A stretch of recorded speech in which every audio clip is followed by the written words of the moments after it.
Olá pessoal, nos nossos vídeos curtos, eu quero continuar a partir do período antigo, né, de 3.000 anos a 600 anos antes de Cristo, de 600 anos antes de Cristo até 400 anos depois de Cristo.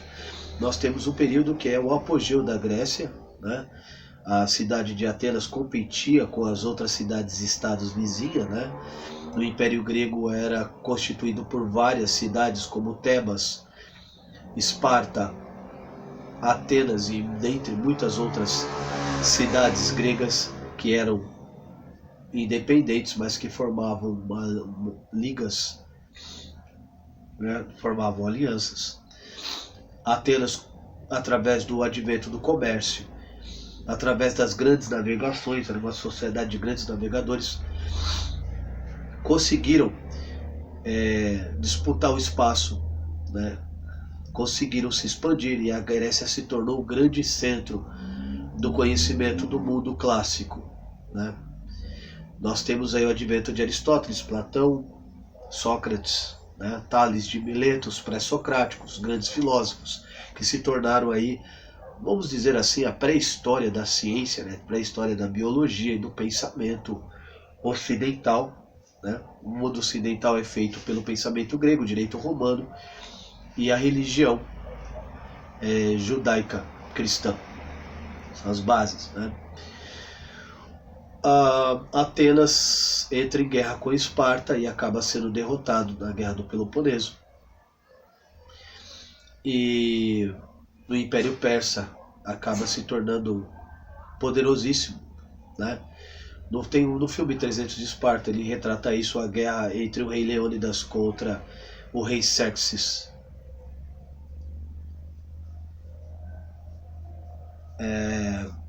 E aí mostra também no 300 parte 2, você assistiu, mostra a guerra dos gregos, né, contra o Império Persa, né.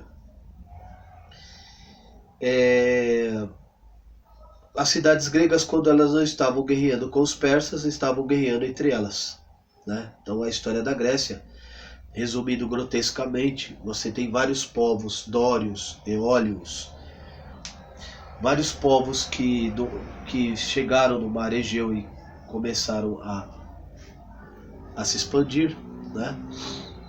E entraram em guerra.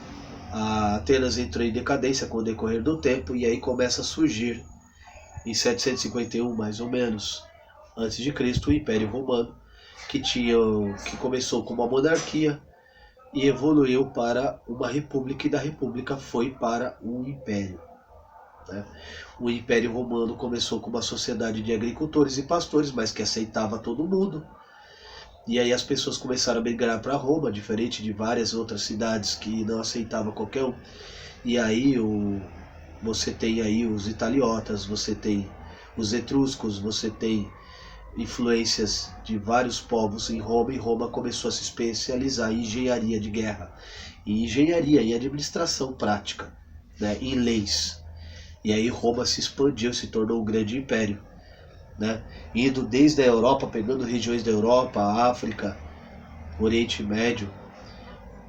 E aí Roma acabou caindo em mais ou menos aí 400 anos a 500 anos depois de Cristo, com a queda do Império Romano, né, com as invasões bárbaras. Nós temos aí o Império Romano fragmentado em pedaços, né? Os imperadores, um deles, acho que foi Adriano, não me lembro, me perdoe, não lembro qual que era, mas o que aconteceu? O Império Romano do Ocidente e o Império Romano do Oriente. Eles tentaram fazer dois impérios, né? O Império Romano do Oriente era Constantinopla, que se tornou a nova Roma, né, com o imperador Constantino. E aí Constantinopla, com a queda do Império Romano, acaba se tornando o grande império que floresceu por 1000 anos aí, que vai entrar na Idade Média, que começa com a queda do Império Romano. O Império Romano foi responsável por grandes construções, pelo advento do cimento, pelo advento das organizações cívicas. O direito romano se tornou tão poderoso que se tornou parte do nosso pensamento e da nossa cultura.